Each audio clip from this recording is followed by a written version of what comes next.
الحمد لله ذي العزة والعلا رب العالمين والصلاة والسلام على سيد الأنبياء والمرسلين والعاقبة للمتقين أما بعد فأعوذ بالله من الشيطان الرجيم بسم الله الرحمن الرحيم وَيْلٌ لِكُلِّ هُمَزَةٍ لُمَزَةٍ صدق اللہ مولانا العظیم ان اللہ وملائکتہ یصلون علی النبی یا ایہا الذین آمنوا صلوا علیہ وسلموا تسلیما اللہم صلی علی سیدنا ومولانا محمد وعلى آل سيدنا ومولانا محمد وبارك وسلم وصل عليه صلاة والسلام عليك يا سيدي يا رسول الله صلاة والسلام عليك يا سيدي يا حبيب الله صلاة والسلام عليك يا سيدي يا شفيع المذنبين وعلى آلك وأصحابك يا سیدی یا رحمت للعالمین۔ بعد از حمد و صلاۃ لائق عزت و تکریم جمیع احباب سامعین علی وقار، گزشتہ کئی نشستوں سے زبان سے ہونے والے گناہوں کے عنوان پر ہماری گفتگو جاری ہے۔ جو 3 فرض علوم ہیں گناہوں کی معرفت، ان میں سے تیسرا فرض علم ہے جس کا سیکھنا ہر مسلمان مرد اور عورت پر لازم ہے۔ جب گناہوں کی معرفت ہوگی تو اس کے خلاف نفرت پیدا ہوگی، اس سے بچنے کے متعلق بندہ سوچے گا، اور اگر کسی گناہ کا نقصان ہی اسے پتہ نہیں تو وہ اس سے بچنے کی کوشش نہیں کرے گا۔ اس لیے گناہوں کی معرفت کا علم اسے رسالت مآب صلی اللہ تعالیٰ علیہ وآلہ وسلم نے تمام مسلمانوں کے لیے سیکھنا یہ لازم قرار دیا۔ اس سے پہلے ہم نے زبان سے ہونے والے جو گناہ سماعت کیے ہیں، اس میں سے پہلا گناہ تھا عیب جوئی، کسی پر عیب لگانا، یہ زبان سے ہونے والا گناہ ہے۔ اس کی نوستیں، اس کے نقصانات ہم نے احادیث مبارکہ کی روشنی میں سماعت کی۔ ہم نے دوسرا گناہ زبان سے جو ہوتا ہے وہ سماعت کیا تھا جھوٹ بولنا۔ جھوٹ کے نقصان کیا ہیں، اللہ کیسے ناراض ہوتا ہے، زندگی اور روزی کے اندر اس کے کیا اثرات پڑتے ہیں، ہم نے یہ سماعت کیا۔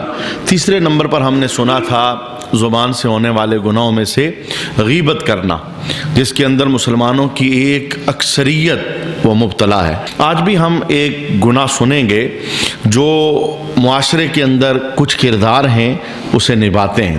جس کی زندگی میں یہ عادت نہیں ہے وہ بڑا سکھی مسلمان ہے، اور اسے کبھی بھی اس عادت کو اپنی زندگی میں شامل نہیں کرنا چاہیے، اور جس کی زندگی میں یہ عادت ہے، وہ مرد ہے یا عورت ہے، اسے اللہ کے دربار کے اندر سچی توبہ کرنی چاہیے اور اس عادت کو نکالنا چاہیے۔ اور اس عادت کا کتنا بڑا نقصان ہے کہ یہ عادت اگر وجود میں ہو اور بندہ دنیا سے چلا جائے، کفن کے اندر باندھ کر اسے قبر کے حوالے کر دیا جائے، تو میرے محبوب کریم علیہ السلام فرماتے ہیں کہ اس بندے کی جنت جانے پر پابندی لگ جاتی ہے۔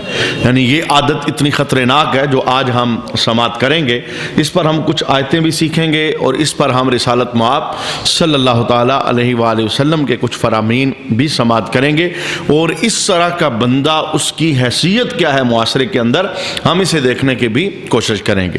وہ گناہ جو زبان سے سرزد ہوتا ہے، معاشرے میں کچھ لوگ اس کا شکار ہیں، عورتوں میں کثرت زیادہ پائی جاتی ہے، وہ گناہ ہے چغل خوری کرنا۔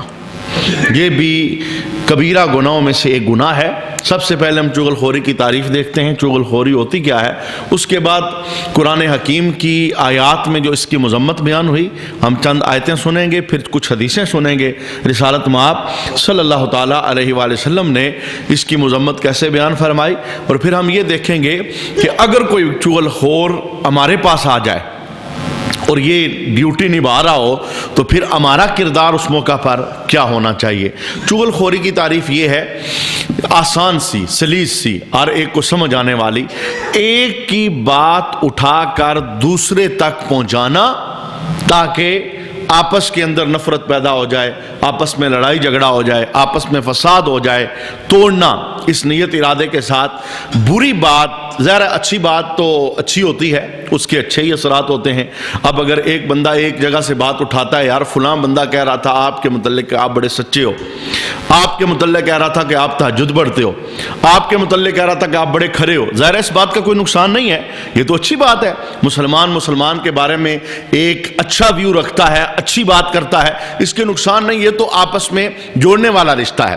بری بات اٹھانا، منفی بات اٹھانا اور پھر اسے اٹھا کر دوسرے تک پہنچا دینا، اور پھر آپ کو پتہ ہے یہ ایک ایسا خطرناک فعل ہے، بعض اوقات اس فعل کے ذریعے قتل ہو جاتے ہیں، بعض اوقات اس فعل کے ذریعے طلاقیں ہو جاتی ہیں، خاندان اجڑ جاتے ہیں، اور اچھی بلی محبتیں ان کا سینہ چاک ہو جاتا ہے اس فعل کے ذریعے۔ اور بیچ میں ایک کردار ہوتا ہے جو اس کردار کو نبھا رہا ہوتا ہے، اس کی عادت ہوتی ہے ادھر کی اٹھا کر ادھر پہنچا رہا ہے اور ادھر کی اٹھا کر ادھر پہنچا رہا ہے۔ امام محمد غزالی علیہ رحمہ فرماتے ہیں بندے کو خوش نہیں ہونا چاہیے چغل خور، یعنی اس کے پاس آ کر جو بات کرتا ہے فلاں نے تیرے متعلق یہ کہا، تو امام محمد غزالی کہتے ہیں خوش نہیں ہونا چاہیے، اس کی تو عادت ہے، یہ اس کی اٹھا کر تمہیں بتا رہا ہے، یہ تمہاری اٹھا کر انہیں بھی بتائے گا۔ یہ ایسا نہیں ہے کہ بس یہ تیرا ہی مہربان دوست ہے، یہ اس کی تو لا رہا ہے لیکن تیری نہیں لے کر جا رہا، یہ تیرا بھی ویک پوائنٹ، تیری بھی منفی باتیں وہ ان تک پہنچا رہا ہے، چونکہ یہ عادت ہے اس کی، اور یہ دو زبان والا ہے، دو رخا ہے، اپنی عادت سے یہ مجبور ہے۔ آئیے قرآن پاک کی کچھ آیات سنتے ہیں۔ رب کائنات نے ارشاد فرمایا وَيْلٌ لِّكُلِّ ہُمَزَةٍ لُمَزَةٍ، ویل ہے اس کے لیے جو ہمازہ کرتا ہے اور لومازہ کرتا ہے۔ میں نے ایک معنی گزشتہ نشست میں بیان کیا تھا، لومازہ منہ پر کسی کا عیب بیان کرنا، منہ پر۔ لوگ کہتے ہیں میں ڈرتا تھوڑا ہوں، میں تو اس کے منہ پر بھی کہہ سکتا ہوں، تو قرآن حکیم نے کہا یہ دلیری نہیں ہے، یہ کوئی بہادری نہیں ہے کہ کسی کے منہ پر اس کا عیب بیان کرنا، یہ بھی ویل ہے، یہ بھی دوزخ جانے کا ذریعہ ہے، کیونکہ اس سے مسلمان کی دل آزاری ہو رہی ہے، اور مسلمان کی دل آزاری اللہ پسند نہیں فرماتا۔ یہ لومازہ کا معنی تھا منہ پر عیب بیان کرنا، اور ہومازہ کیا ہے؟ مفسرین لکھتے ہیں ہومازہ ہے چغل خوری کرنا، ایک کی بات اٹھا کر دوسرے تک پہنچانا۔ تو رب کائنات نے ارشاد فرمایا خرابی ہے اس کے لیے جو منہ پر عیب بیان کرتا ہے، اور خرابی ہے اس کے لیے جو چغل خوری کرتا ہے، ایک طرف سے بات اٹھا کر دوسری طرف پہنچا دیتا ہے۔ بلکہ ایک بہت خطرناک ترین جملہ ہے، اگر کسی بندے کی زندگی میں یہ عادت ہے اور بہت پختہ ہے، اس سے سوچنا چاہیے، توبہ کرنی چاہیے، فوراً اپنی زندگی سے اس عادت کو نکالنا چاہیے۔ ایک بندے نے رسول اللہ صلی اللہ تعالیٰ علیہ وآلہ وسلم کی گستاخی کر دی تھی، اور آقا ذو رحمت عالم صلی اللہ علیہ وسلم کی گستاخی جب ہوئی تو چونکہ اللہ کو یہ فعل بالکل پسند نہیں ہے، اللہ تعالیٰ گناہگار کو تو معاف کرتا ہے لیکن گستاخ کو معاف نہیں کرتا، اور گستاخ کے لیے معافی ہے بھی نہیں۔ تو جس وقت اس نے گستاخی کر دی تو آقا ذو رحمت عالم صلی اللہ علیہ وسلم کے گستاخ کے 9 عیب اللہ رب العالمین نے قرآن حکیم کے اندر بیان فرمائے، اور وہ رب جو عیبوں پر پردہ ڈالنے والا ہے، وہ رب جو ستار العیوب ہے اور کہتا ہے کہ میں بھی عیبوں پہ پردے ڈالتا ہوں، تم بھی ڈالو، لیکن وہ بندہ جس نے اپنا منہ کھولا، زبان کھولی، رسول اللہ کی شان کے خلاف لفظ بولے، تو رب کائنات نے پھر اس کا پردہ اٹھا دیا، پھر قرآن کا اسے حصہ بنایا۔ اچھا، اس میں ایک لفظ اس کے متعلق جو رسول اللہ صلی اللہ تعالیٰ علیہ وآلہ وسلم کا گستاخ تھا، اس کے متعلق یہ بولا قرآن نے وَتُلِّمْ بَعْدَ ذَلِكَ زَنِيمٌ، فرمایا درست خو ہے، اس سب پر ترہ یہ ہے کہ اس کی اصل میں خطا ہے، اس کی اصل میں خطا ہے، اس کا نسب ٹھیک نہیں۔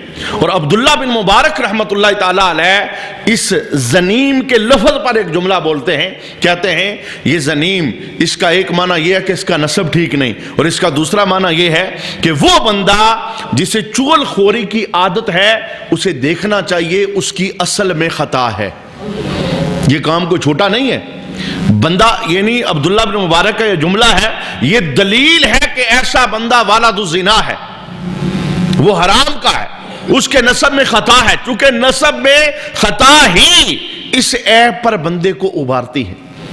بعض اوقات لوگ اسے عادت بنا لیتے ہیں، شغل اور میلہ بنا لیتے ہیں، تھوڑی دیر جناب گرمی ہو جائے گی، لیکن یہ کتنا خطرناک فعل ہے۔ آپ فرماتے ہیں یہ صرف اتنی بات نہیں ہے کہ چغل خوری رہتی ہے، بلکہ چغل خوری یہ بہت پیچھے تک بندے کو لے جاتی ہے، اور اس کی جو اصل ہے اس کے اندر خطا ثابت ہوتی ہے۔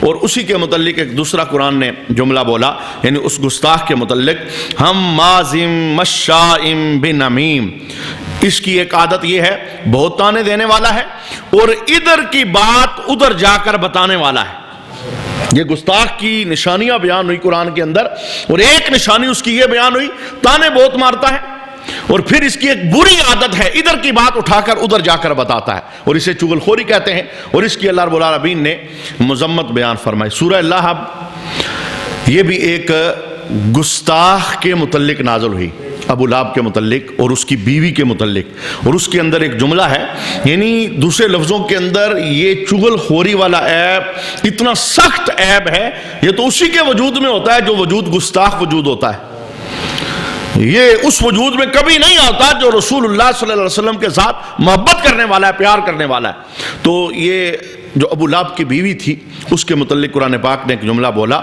حمالۃ الحطب، لکڑیوں کا گٹھا سر پر اٹھائے ہوئے۔ تو مفسرین کہتے ہیں اس کا کیا معنی ہے کہ لکڑیوں کا گٹھا سر پر اٹھائے ہوئے؟ مفسرین کہتے ہیں اس کا معنی یہ ہے وہ باتوں کو ہمیشہ سر پر اٹھا کر رکھتی تھی، ادھر کی بات لے کر ادھر جاتی، ادھر کی بات لے کر ادھر آتی۔ تو قرآن پاک نے اس کی مذمت بیان فرمائی۔ بہرکیف میں نے قرآن پاک کی چند آیات وقت کے اختصار کے پیش نظر آپ کے سامنے تلاوت کی ہیں کہ چغل خوری یہ بہت بڑا عیب ہے، اللہ تعالیٰ قرآن کے اندر اس کی مذمت بیان فرماتا ہے، اور اس عیب کے اندر ملوث بندے کو اللہ اپنے دربار سے دور کرتا ہے۔ یہ پسندیدہ کام نہیں ہے، بلکہ ویل کے لفظ یعنی اس کے لیے خرابی ہے، اور ویل دوزخ کی ایک وادی ہے، اس کے اندر اس عیب کے ساتھ جو بندہ متصف ہوگا اور اس عیب کو لے کے جائے گا اسے اس وادی کے اندر داخل کیا جائے گا۔ ہم اللہ کے دربار میں پناہ طلب کرتے ہیں کہ اے اللہ اس گناہ سے بھی تو ہمیں حفاظت عطا فرمانا۔ جب معرفت مل جائے گی تو بندہ کبھی بھی اس کے اندر قدم نہیں رکھے گا۔ کتنا خطرناک کی معاملہ ہے، چغل خوری کے اندر مبتلا ہے، یہ عادت اس کی گئی نہیں، اس نے توبہ نہیں کی اور اس عادت کو زندگی سے نکالا نہیں، اور وہ مر گیا۔ اب میرے محبوب نے دو جملے اس کے لیے ارشاد فرمائے۔ سب سے پہلا جملہ فرمایا لا يدخل الجنت نمام، چغل خور کا ایک نام ہے نمام، فرمایا یہ جو چغل خور ہے یہ جنت میں داخل نہیں ہو سکتا۔ جنت داخلے پر پابندی ہے، اس لیے کہ جرم بہت بڑا کر کے آیا ہے۔ کون سا جرم؟ اس نے خاندانوں کو آپس میں توڑا ہے، اس نے بندوں کو آپس میں توڑا ہے۔ اللہ تو جوڑنے کا حکم دیتا ہے، رسول اللہ تو جوڑنے کا حکم دیتے ہیں، رسول اللہ تو محبت کا حکم دیتے ہیں، یہ فساد کرنے والا ہے۔ فرمایا اس نے جرم بہت بڑا کیا ہے، لہذا یہ جنت کے اندر داخل نہیں ہو سکتا۔ اور دوسرا جملہ میرے محبوب نے ارشاد فرمایا لا يدخل الجنت قطات، فرمایا جو چغل خور ہے اس کا نام ایک قطات بھی ہے، فرمایا یہ جنت کے اندر داخل نہیں ہوگا۔ ایک مسلمان کے لیے تو اسی مقام پر ڈوب مرنے کا مقام ہو جاتا ہے کہ جب اسے یہ خبر ملے کہ میں ایک ایسے فعل کے ساتھ لگا ہوا ہوں جو فعل میرا جنت جانے کے اندر رکاوٹ بن جائے گی، حائل ہو جائے گا میرے جنت کے راستے کے اندر، اور میں جنت نہیں جاؤں گا۔ تو آپ کو پتہ ہے جو جنت نہیں جائے گا تو اس کے لیے ایک دوسری جگہ ہے، وہ دوزخ ہے، اور وہ سخت جگہ ہے، اور ہمارے وجود اس قابل نہیں کہ اس جگہ کی آگ تپش اور اس کے عذابوں کو برداشت کر سکیں۔ ہمیں اللہ کے دربار سے ہمیشہ پناہ طلب کرنی چاہیے اور ایسے فعل سے اپنے آپ کو بچانا چاہیے کہ جو بندے کی جنت کے راستے کے اندر رکاوٹ بن جائے۔ کام تو بہت چھوٹا سا ہے، دکھنے کے اندر فقط یہ زبان کا چسکا اور مزہ ہی ہے، لیکن یہ چسکا اور مزہ بندے کو دوزخ کے اندر داخل کر سکتا ہے اور اللہ کی دائمی ناراضگی کا سبب بنا سکتا ہے۔ میرے محبوب کریم علیہ السلام کی حدیث کو ابو ہریرہ رضی اللہ تعالیٰ عنہ روایت کرتے ہیں کہ محبوب کریم علیہ السلام نے ارشاد فرمایا کہ اللہ کے نزدیک تم میں سے سب سے زیادہ محبوب کون ہے؟ دو چیزیں بیان فرمائی، ناپسندیدہ کون ہے اور محبوب کون ہے۔ اللہ پسند کسے کرتا ہے اور اللہ تعالیٰ ناپسند کسے فرماتا ہے۔ پہلا جملہ، تم میں سے اللہ کے نزدیک سب سے پسندیدہ وہ ہے جو سب سے زیادہ خوش اخلاق ہے، جس کے بول بڑے اچھے ہیں، جس کا کردار بڑا اچھا ہے، جس سے کوئی ملے تو دوبارہ ملنے کا دل کرے، جس کے پاس کوئی بیٹھے تو دوبارہ بیٹھنے کا جی کرے، جس کے پاس کوئی آئے تو دوبارہ آنے کا جی کرے۔ بعض معاشرے کے ایسے کردار ہوتے ہیں جنہیں بنجر کہا جاتا ہے یا جنہیں پتھر کہا جاتا ہے، ان کے پاس کوئی بندہ کھڑا ہونے کے لیے تیار نہیں ہوتا، اور لوگ بعض اوقات رستہ بدل لیتے ہیں، یار کہیں عزت ہی خراب نہ کر دے اور کوئی ایسا جملہ نہ بول دے جس کی وجہ سے میری انسلٹ ہو جائے، تو یہ کردار اتنا اچھا کردار نہیں۔ میرے محبوب نے کہا اللہ کو سب سے پیارا وہ بندہ ہے جو مخلوق میں سب سے زیادہ حسن اخلاق والا ہے، جس کا کردار، جس کی زبان، جس کی گفتار، جس کا رہن سہن بہت اچھا ہے، ہر ایک کے ساتھ اس کی سلام دعا ہے، اٹھنا بیٹھنا ہے، مسکرا کے ملتا ہے، یہ بہت اچھی عادت ہے۔ اور دوسری بات میرے محبوب کریم علیہ السلام نے ارشاد فرمایا جن کے ساتھ رہنے والا ان سے اذیت نہیں پاتا، یہ بندہ بڑا اللہ کو محبوب ہے، یہ جس ماحول میں رہتا ہے پھول کی طرح رہتا ہے۔ یہ پھول کی یہ صفت ہے، یہ کسی کو تکلیف، آپ اسے اٹھا لو یہ خوشبو تو آپ کو دے گا، یہ آپ کے ہاتھوں کے اندر نرم ہے، یہ تکلیف آپ کو نہیں دے، یہ پھول کی نشانی ہے۔ اور کانٹے کی نشانی کیا ہے؟ جیسے اٹھاؤ گے یہ چبھن پیدا کرے گا۔ فرمایا یہ کردار کون سا ہے؟ پھول جیسا ہے۔ جو اس کے ساتھ رہنے والے لوگ ہیں، آنے جانے اٹھنے بیٹھنے والے لوگ ہیں، یہ لوگ اس سے اذیت نہیں پاتے۔ اور میں کہتا ہوں زندگی گزر جاتی ہے، جیسے بھی گزارو گزر جاتی ہے، لیکن زندگی ایسے گزارنی چاہیے کہ جب بندے کی آنکھ بند ہو نا تو ہر آنکھ اشک بار ہو، اور لوگ کہیں کہ مرد کلندر دنیا سے جا رہا ہے، خوف خدا رکھنے والا دنیا سے جا رہا ہے۔ سارے یہ صرف ایسا نہیں، لوگوں نے کردار ایسے نبھائے جناب، جب ان کے جنازے اٹھتے ہیں تو لوگ پیچھے باتیں کرتے ہیں، اور یہ باتیں اللہ ان کی زبان پر جاری کرواتا ہے۔ لوگ کہتے ہیں بڑا شریف بندہ تھا، آج تک ہم نے کوئی لڑائی نہیں دیکھی، آج تک ہم نے کوئی جھگڑا نہیں دیکھا، آج تک ہم نے کوئی اونچی بات نہیں دیکھی، آج تک اس نے کسی کو گالی نہیں دی۔ اب یہ ظاہر ہے یہ ایک دن کی کہانی تو نہیں ہے، یہ 60 سالہ کہانی بیان ہو رہی، یہ 70 سال کا وہ کردار جو اس محلے کے اندر پلتا رہا وہ بیان ہو رہا ہے۔ اور ایسے لوگ جن کے کردار سکھی ہوتے ہیں اور دوسروں کے لیے اذیت کا باعث نہیں ہوتے، وہ پھول کی طرح ہوتے ہیں، وہ اپنی زبان کے ذریعے، کردار کے ذریعے کسی بھی جہت کے ساتھ کسی کو اذیت نہیں دیتے۔ میرے محبوب کہتے ہیں اللہ اس بندے سے بڑا پیار فرماتا ہے، یہ اللہ کا پسندیدہ بندہ ہے۔ اور تیسرے نمبر پر میرے محبوب کریم علیہ السلام نے ارشاد فرمایا جو لوگوں سے اور لوگ ان سے محبت کرتے ہیں ٹوٹ کر، یہ لوگوں کا پیار اور محبت یہ بھی اصل میں اللہ کی رضا کا ایک سبب ہوتا ہے کہ لوگ پیار کریں، محبت کریں، اور یہ ان کے ساتھ پیار کریں، وہ ان کے ساتھ پیار اور محبت کریں، یعنی آپس میں شیر و شکر ہو کر رہیں۔ اور آپ کو پتا ہے کہ جو چغل خور ہے یہ تو توڑتا ہے، پیار محبت بڑھاتا نہیں، یہ تو توڑتا ہے، یہ جو دودائی ڈالتا ہے، فساد ڈالتا ہے۔ اب میرے محبوب کریم علیہ السلام نے حدیث شریف کا دوسرا حصہ بیان فرمایا تمہیں بتاؤں کہ اللہ کے نزدیک سب سے زیادہ ناپسندیدہ لوگ کون سے؟ شر والے لوگ۔ سب سے پہلا میرے محبوب کریم علیہ السلام نے ارشاد فرمایا وہ لوگ جو چغلیاں کھاتے ہیں اللہ کے دربار میں ناپسندیدہ ترین لوگ۔ ایک کی بات اٹھا کر، یہ باتیں بھی اپنی جگہ پر امانت ہوتی ہے، اور بعض لوگ اس ویک پوائنٹ، یہ جس وقت لڑائیاں جھگڑے ہوتے ہیں، لڑائیاں جھگڑے، تو یہ تیسرا کردار بہت زیادہ آگے بڑھ کر فساد ڈلواتا ہے۔ اب ظاہر ہے دو بندے آپس میں ناراض ہو گئے، انہوں نے تو بولنا نہیں، یہ جب بولیں گے تو پھر پتا کریں گے نا کہ بات کہی تھی یا نہیں کہی تھی، یہ ہوا تھا یا نہیں ہوا تھا۔ وہ ایک کہے گا، یہ 10 آگے ساتھ لگا کر پیش کریں گے۔ تو لہٰذا اس کا ایک حل ہے، انشاءاللہ آخر میں ہم سنیں گے، جب کوئی بندہ چغل خوری کرنے آئے اور بتائے، کردار نبھائے کہ اس نے تمہارے متعلق یہ کہا ہے، تو پھر کیا بندے کو کرنا چاہیے، وہ مذہب نے ہمیں اس کا حل بھی بیان فرمایا ہے۔ تو میرے محبوب ارشاد فرماتے ہیں کہ اللہ تعالیٰ اس بندے کو ناپسند فرماتا ہے جو چغلیاں کھاتا ہے، یہ پسندیدہ بندہ نہیں ہے، ناپسندیدہ بندہ ہے، اللہ کے دربار سے دور ہے، اللہ کی محبت کی نگاہ اس پر نہیں ہے۔ اور دوسرے نمبر پر میرے محبوب نے ارشاد فرمایا جو دوستوں کے درمیان جدائی ڈالتا رہتا ہے، پیاروں کے درمیان جدائی ڈالتا رہتا ہے، میاں بیوی کے درمیان جدائی کی کوشش کرتا رہتا ہے، بھائی بھائی کو کاٹنے کی کوشش کرتا رہتا ہے، دوست دوست کو جدا کرنے کی کوشش کرتا رہتا ہے، یہ کردار بعض اوقات ہمارے اپنی رشتہ داری کے اندر پائے جاتے ہیں، ہمارے اپنے گھر کے اندر پائے جاتے ہیں، ہمارے اپنے خاندان کے اندر پائے جاتے ہیں۔ کوئی ایک ہوتا ہے جس کی کوشش ہوتی ہے کہ وہ توڑے، بعض اوقات وہ میاں بیوی کا رشتہ توڑتا ہے، بعض اوقات وہ بھائی بھائی کا رشتہ توڑ دیتا ہے، بعض اوقات وہ دوستوں کا آپس میں رشتہ جدا کر دیتا ہے۔ تو ہمیں عقل مندی کا مظاہرہ کرنا چاہیے کہ سامنے والا بندہ جو بول رہا ہے، اس کے بولنے کے جو لفظ ہیں، ان کے تیر کس طرف ہے، اس کا مدعا کیا ہے، مقصد کیا ہے۔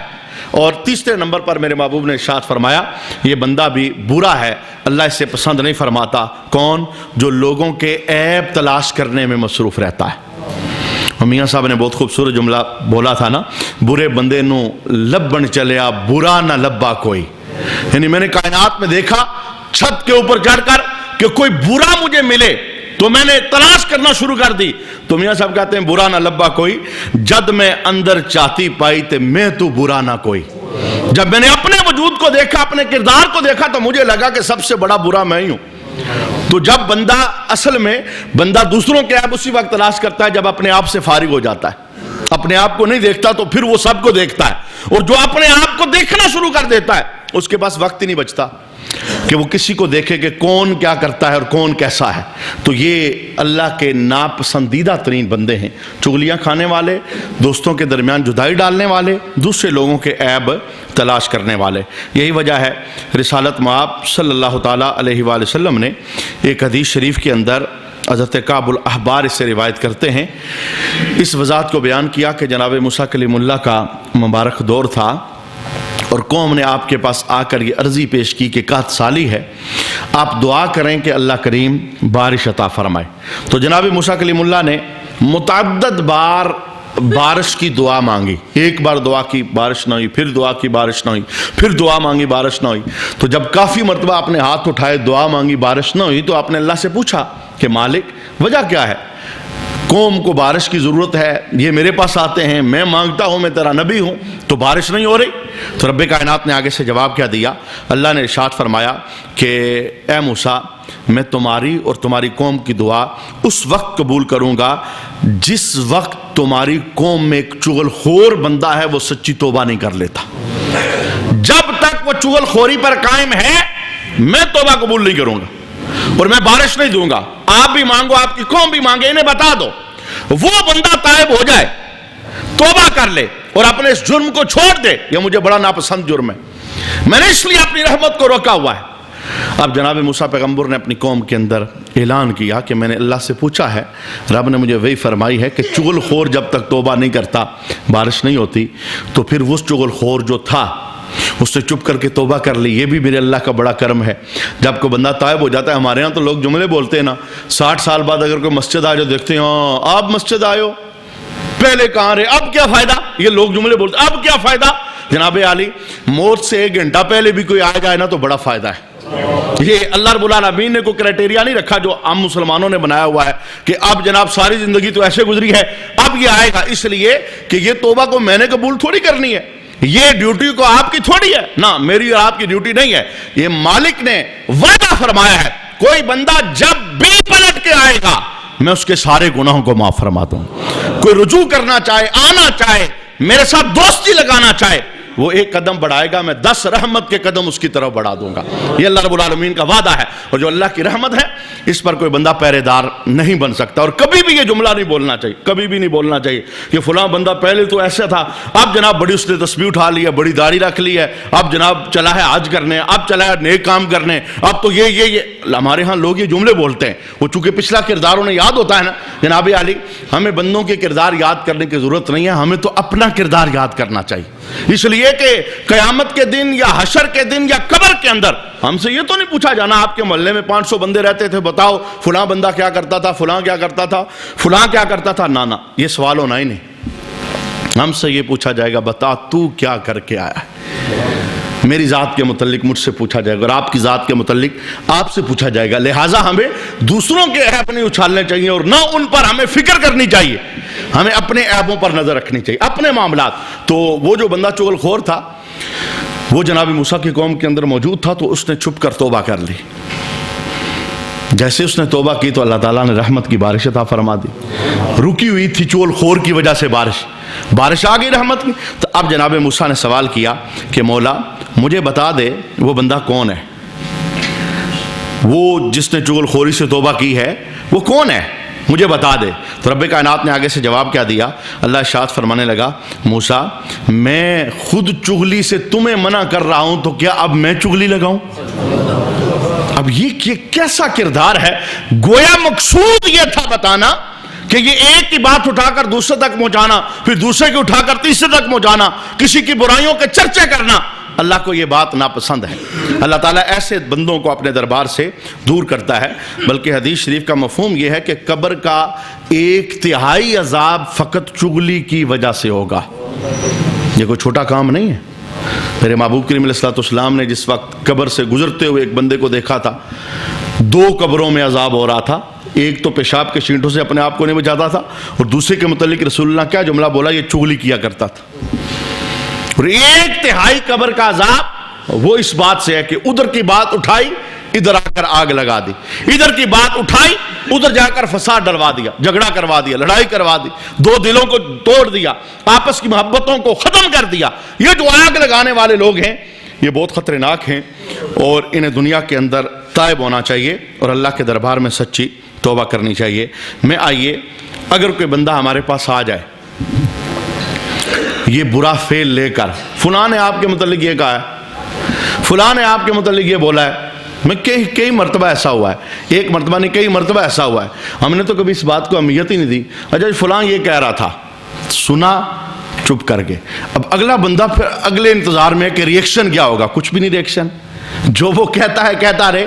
بھئی پیٹھ پیچھے تو 1000 حال لوگ باتیں کرتے ہیں, بات تو وہ ہے نا جو چہرے پر کی جائے, منہ پر کی جائے, محفل میں کی جائے, وگرنہ پیٹھ پیچھے تو آپ کو پتا ہے لوگوں نے نبیوں کو بھی نہیں چھوڑا, ان کے متعلق بھی باتیں کی ہیں. بلکہ اللہ قرآن میں کہتا ہے کہ بندوں نے میرے متعلق بھی تو جملے بولے ہیں, بندوں نے میرا بھی حق ادا نہیں کیا, اللہ قرآن میں کہہ رہا ہے واضح طور پر. تو یہ کوئی ایسی بات نہیں ہے کہ جو بندہ آپ کو کہے کہ فلاں نے آپ کو یہ کہا کہ آپ اس کے پیچھے بھاگ جاؤ. اس لیے کہ مسلمان کا اتنا قیمتی وقت ہے, یہ ان رولوں کے اندر ڈالنے والا وقت نہیں ہے. جو کہتا ہے اسے کہتے رہنے دیں. اس لیے یہ محافظ بیٹھے ہوئے نہیں لکھ رہے ہیں, ان کی ڈیوٹی ہے نا. یہ انشاءاللہ سب کچھ کھل جائے گا قیامت کے دن. وہ پیر میر علی شاہ صاحب نے کہا تھا نا, سب کھوٹیاں تھی سنتد کھریاں, وہ سب کچھ ادھر کھل جائے گا. جو جس نے کہا, جو جس نے کیا, میں بھول گیا, آپ بھول گئے, کوئی بات نہیں. لکھنے والے تو ہیں نا, کتاب ہاتھ میں دی جائے. کہا اقرا کتابہ کا, پڑھ اپنی کتاب, کیا لکھ کے آیا ہے, کیا کر کے آیا ہے, کیا بول کے آیا ہے. اچھا کوئی بندہ اگر اس طرح کا آ جائے ہمارے پاس, تو ہم پر ایسی صورت میں 6 باتیں لازم ہیں. کوئی بندہ آ کر کے فلاں نے آپ کے متعلق یہ کہا ہے, وہ آپ کے دشمن کے ساتھ ملا ہوا ہے, وہ آپ کو یہ کرنا چاہتا ہے, وہ زیر کرنا چاہتا ہے, وہ آج یہ پلان بنا رہے ہیں, اس طرح کا کوئی بندہ آ کر ہمیں کہے, تو ہمیں 6 چیزوں کو پیش نظر رکھنا چاہیے. سب سے پہلی چیز, ہم اس کی تصدیق نہ کریں, ہم اس کی تصدیق نہ کریں, بلکہ ہم کیا کہیں کہ تو فاسق ہے, تو فاسق ہے, اور فاسق کی گواہی یہ مردود ہے.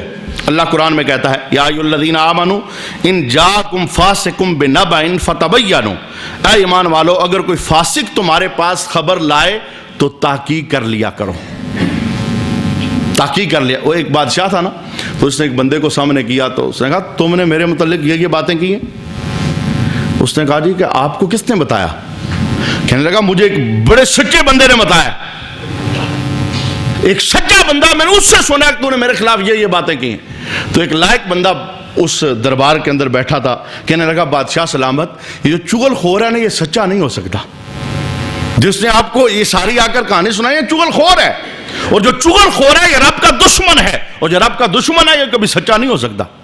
بے شک باتوں میں سچ ہی ہو, لیکن اس کا کام توڑنا ہے, اس کا کام فساد ہے, یہ لڑائی کروانا چاہتا ہے. تو ایسا بندہ آئے تو یہ فاسق ہے, کیونکہ یہ بات اٹھا کر لا رہا ہے. تو ہماری ڈیوٹی کیا ہے؟ فاسق کی بات پر توجہ نہیں کرنی. جب توجہ نہیں کریں گے یہ پہلا دروازہ ہی بند ہو جائے گا. دوسری بات, اس بندے کو چغلی سے منع کیا جائے اور اسے سمجھایا جائے کہ یہ فعل برا ہے, چونکہ اللہ نے ایک ڈیوٹی ہماری بھی لگائی ہے. کون سی؟ وَأْمُرْ بِالْمَعْرُوفِ وَانْهَ عَنِ الْمُنْكَرِ, نیکیوں کا حکم دینا اور برائیوں سے روکنا. چغلی ایک برائی ہے جو دوزخ جانے کا سبب بن سکتی ہے, جو جنت میں رکاوٹ پیدا کر سکتی ہے. لہذا اسے منع کیا جائے کہ چغلی نہ کیا کر, یہ اچھا کام نہیں ہے, یہ کفن کی تنیاں بندھ جائیں گی, یہ گناہ ساتھ چلا جائے گا. لہذا آج میرے پاس بات لے کے آیا نا, بس آج اسے ادھر ہی دفن کرتے ہیں, آئندہ میرے پاس کوئی بات نہ لانا. اس سے کیا ہوگا کہ نیکسٹ دروازے بند ہو جائیں گے. اور اگر آپ ایک مرتبہ سے کھلی چھٹی دیں گے نا, کھلی چھٹی دیں گے, اچھا یار بتایا کرو آج کل کیا ہو رہا ہے ماحول کے اندر, کون کیا کہہ رہا ہے, تو پھر آپ کی راتوں کی شاید سکون والی نیند بھی چلی جائے. چونکہ 10 وہ سنے گا اور 20 آ کے بتائے گا، 20 سنے گا تو 35 آ کے بتائے گا. جس کو آپ نے سمجھا یار یہ بھی ٹھیک ہے، پھر محلے میں کوئی ٹھیک نہیں، اس نے اپنا کام نہیں بانا ہے. اب آپ نے گارنٹی کیوں دے دی کہ آ کے بتایا کر؟ تو مذہب نے کیا کہا کہ جب کوئی چغلی کرے تو دوسری ڈیوٹی ہماری یہ ہے اسے منع کر دیں. یہ ہماری ڈیوٹی ہے برائیوں سے روکنا، اسے منع کر دیں.